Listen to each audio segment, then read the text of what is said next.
काय आले म्हणजे काहीतरी कारण असेल ना त्याला. काय कळालं नाही इथलं की तुमच्या रस्त्यावर तमाशा करतात का असा? काय असं तुमच्या घरी बघायचं ना काय? उगा आम्ही आलो म्हणून आम्हाला ओ कळालंय. मेमन साहेब तुमच्या बहिणीला इचलायचं लय बोलायचं नाही मला. माझ्या भावाला जरा नीट बोलायचं बरं का तुम्ही. बोलतोय काय नाही अशी बोलायची पद्धत आहे का तुम्ही? म्हणजे आलेल्या पाहुण्यासोबत कसं वागता तुम्ही? वहिनी ग बसा ओ आवाज चढवून वहिनी बोलत मला जाऊ घरी नका. पण असंच करतं म्हणून मी घर सोडून निघाले होते. मला कामाला जाऊ देत नाही आणि यांची आई तर माझ्या उरावर बसली पार माहिती का. माझ्या आईचं काय कळालं हो नको जास्त बोलू नका काय जास्त बोलू नका म्हणजे तुम्ही पण येड्यात का? घर सोडून जाण्याऐवजी आम्हाला फोन करायचा ना, आम्ही आलो असतो ना.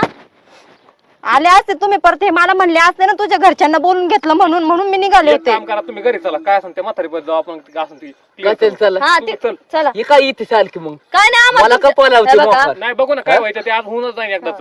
आम्हाला तुमच्या संग बोलायचं नाही, आम्हाला तुमच्या आई संग माझ्या आई माझ्या आई बरं बोलायचंय ना चला तुम्ही चला तुम्ही दाखवतो आम्ही तुम्हाला. जातो पाय पाय.